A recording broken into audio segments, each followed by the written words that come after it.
I have a dream that one day this nation will... Comment utiliser tous ses sens pour inspirer? Pendant des siècles, on a cru que l'esprit humain était désincarné.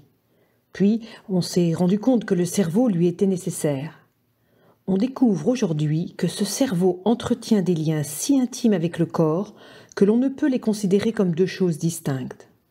À tout moment, notre pensée s'enracine dans nos émotions, qui elles-mêmes s'incarnent dans notre corps. Bien avant ces découvertes, Jean Jaurès, que l'on appelait « cœur d'or, éloquence de bronze », a su incarner dans son leadership ce lien puissant entre la pensée, l'émotion et l'action.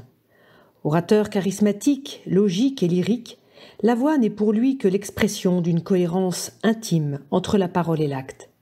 Il le dit, on n'enseigne pas ce que l'on sait ou que l'on croit savoir, on envisage et on ne peut enseigner que ce que l'on est. Au début d'un discours, raconte Vincent Auriol, sa voix était monocorde, traînante, grasseyante, son geste court et embarrassé. Mais soudain jaillissait l'idée, drue, éblouissante.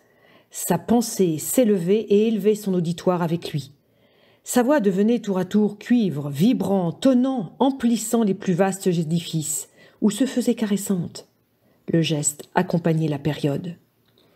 Quelles sont donc les inspirations que ce leader peut nous transmettre dans l'art d'utiliser tous ses sens pour convaincre et inspirer? Jaurès commence sa vie dans le Tarn en septembre 1859. Il associe un goût pour les lettres et la pensée abstraite avec un amour de la nature. Dès l'enfance, il est sensibilisé à une question émergente, la question sociale qui le hantera toute sa vie. Jaurès a une vision charnelle du monde qui passe par la compréhension sensorielle des idées et des concepts. Il est à contre-courant du matérialisme et du scientisme qui envisage le savoir comme un ensemble de règles précises, déconnectées du réel. Il va donc construire sa cohérence de leader autour de 3 piliers. Premier pilier, rassembler les pluralismes en termes d'idées, de culture et de pensée. Pilier numéro 2, éduquer les individus pour en faire des personnes créatives et créateurs. Pilier numéro 3, rechercher personnellement et collectivement une cohérence entre la pensée et l'action. Sa prise de parole cherchait à fédérer les idées et les cœurs. Il nous donne 5 principes pour inspirer et impacter. Principe numéro 1, inventio, trouver des arguments et des idées. Principe numéro 2, organiser ses arguments de manière claire et frappante. Principe numéro 3, élocutio, employer des phrases correctes, un vocabulaire riche, varié, des figures de style, des sonorités agréables ou surprenantes. Principe numéro 4, memoria, s'exprimer clairement, sans lire ni perdre le fil de sa pensée. Principe numéro 5, actio, laisser exprimer tout son corps en véritable homme de théâtre, capable de synchroniser le bon geste avec l'idée importante. Et garder en tête son intention.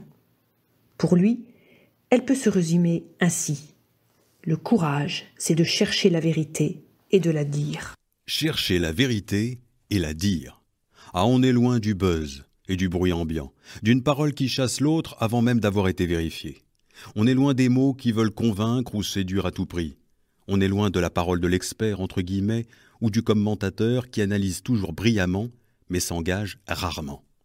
Alors chercher la vérité, oui, et à commencer par la chercher en soi, car là est la clé pour un leader incarné. Il y aurait beaucoup à dire pour aider les leaders à incarner leur message. Retenons néanmoins 3 dimensions importantes. D'abord, une cause à servir. Pour savoir si un leader incarne vraiment quelque chose de grand, regardons sa posture physique. Tous les grands leaders sont verticaux. J'ai pas dit grand en taille. Gandhi n'avait pas la stature de De Gaulle. Pas droit comme des i non plus, pas figé ou rigide. Non, ils portent en eux et au-dessus d'eux une cause qui les dépasse et qu'ils souhaitent servir. Et c'est elle qui justifie que le leader offre à son public une incarnation à la hauteur de l'enjeu. Deuxièmement, un public à aimer.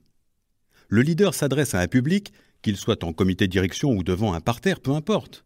Mais parfois, certains orateurs semblent l'oublier. À force de chercher l'éloquence, ou le bon mot, emballé par son idée ou perdu dans son cerveau, le leader se parle plus à lui-même qu'il ne touche les autres. Or, le public n'est ni à convaincre, ni à infantiliser. Non, le public, quel qu'il soit, est à aimer. Et c'est une décision, c'est pas un sentiment. Une décision qui se traduit par le regard. Un certain regard sur son public. On ne dit pas « je t'aime » en regardant ses pieds. Enfin, troisièmement, une voix à libérer. La voix est tellement mystérieuse. Elle reflète par essence notre singularité et notre part de mystère. D'ailleurs, nous avons tous en tête des voix de personnes connues et reconnaissables entre mille. Et quelle mécanique paradoxale! Pour chercher les notes les plus hautes, il faut faire descendre au plus bas le diaphragme. Dès qu'on cherche à maîtriser sa voix par la force, elle se grippe. Et une émotion, fût-elle passagère, modifie sa couleur. Bref, elle a sa part de mystère, d'autant plus que nous sommes souvent démunis pour dire pourquoi certaines voix nous touchent et d'autres nous rebutent. Alors faut-il avoir fait le conservatoire pour libérer sa voix? Non, heureusement. Mais la voix est le révélateur de notre alignement et de notre engagement. Alors il faut d'abord s'assurer qu'elle parte depuis le meilleur de nous-mêmes pour résonner émotionnellement chez mon public. Alors pour moi en tant que leader, pour incarner mon propre leadership et trouver mon authenticité, ma singularité jusque dans les prises de parole, qu'est-ce que je sers vraiment? Et qu'est-ce qui est engagé en moi dans cette cause que je sers? Est-ce que j'ose aimer, donc regarder mon public? Enfin, en quoi ma voix reflète-t-elle vraiment toute la richesse de ce que je porte d'unique? Avec ce 10e podcast s'achève notre série « Inspirer les leaders », initiée il y a 10 semaines. Nous avons eu beaucoup de plaisir à vivre cette aventure, à vous accompagner et à vous inspirer durant cette période. Vous connaissez maintenant notre complémentarité? Anne Vermès, croisement inédit entre neurosciences, leader de l'histoire, experte dans l'accompagnement des crises et des changements. Gonzague Burneau, coach expert dans l'émergence de la singularité des personnes, coaching de sens, prise de parole incarnée. Vous connaissez maintenant notre passion. Anne Vermès, passion pour la transmission, pour comprendre le comportement humain et agir. Gonzague Burneau, passion pour révéler le côté unique de la personne et rendre le complexe accessible. Vous connaissez aussi notre posture. Nous sommes tous les deux impliqués pour rechercher l'authenticité et l'engagement de chacun. Vous avez entendu nos voix. Continuons l'aventure ensemble. Que ce soit pour la création sur mesure, en présentiel et en virtuel, de podcasts, de webinars, formations, du coaching individuel et du coaching d'équipe, nous avons hâte de vous rencontrer à nouveau. Anne Vermès, cabinet Trait d'Union, et Gonzague Burneau, Michelangelo Conseil, à très bientôt.